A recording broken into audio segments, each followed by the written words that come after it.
The letter was in the mailbox. An ordinary white envelope. No stamp. No sender's address. Mark Brennan took it out along with the bills and advertising booklets without attaching importance. They moved here just 3 days ago. New house. New life.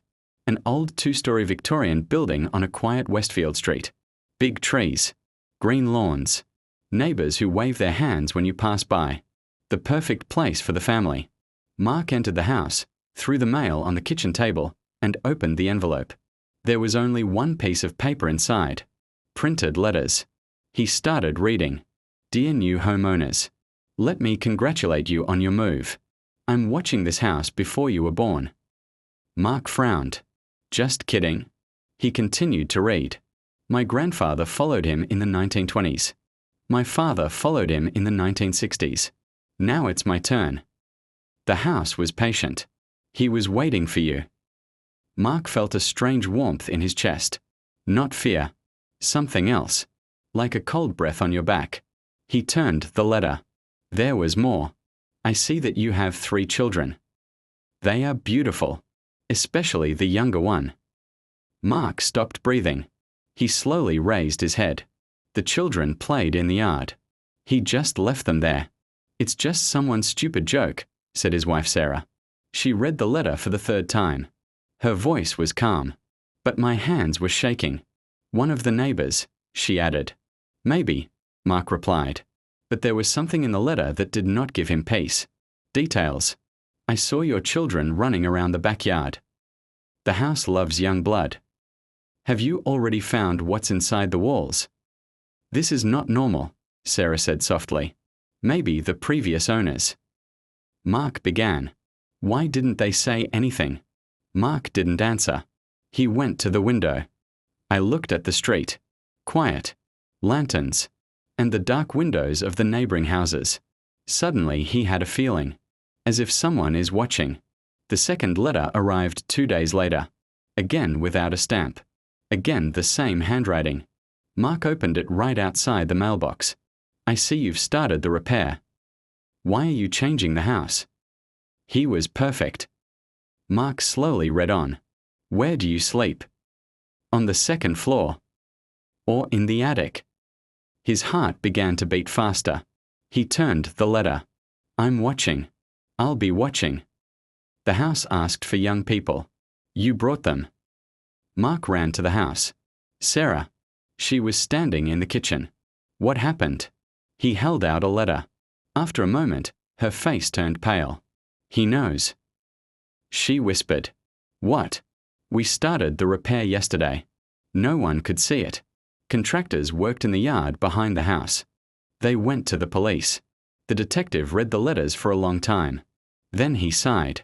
It's strange. Strange. Mark exploded. He writes about our children. The detective raised his hand. Calm down. We will put the cameras. Don't tell your neighbors. Why? If it's one of them, we don't want to frighten him. Mark didn't sleep that night. He was sitting in a dark living room. I looked out the window. And I waited. But nothing happened. Only the wind shook the trees. The 3rd letter came a week later. This time it was inside the mailbox. Mark opened it with trembling hands. Where did you hide the children? I haven't seen them in the yard in a long time. Sarah stopped letting them out by themselves. The house is sad. He needs young voices. Mark felt a chill run through his skin. He continued reading. Maybe they're playing in the basement. Or in the bedroom on the 2nd floor. Mark raised his head sharply. It was their youngest son's bedroom. They didn't tell anyone. The cameras showed nothing. No one came to the house. No one touched the box. But the letters appeared. The police checked the neighbors. The old woman opposite. The family on the left. A lonely man is right. Nothing. No evidence. Meanwhile, the letters became stranger. The house has many secrets. You haven't found them yet. Maybe you'll find it someday. And one day, I was inside.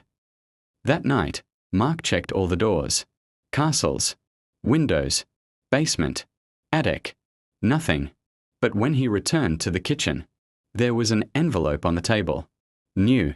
His hands were shaking. He opened it. The house is happy.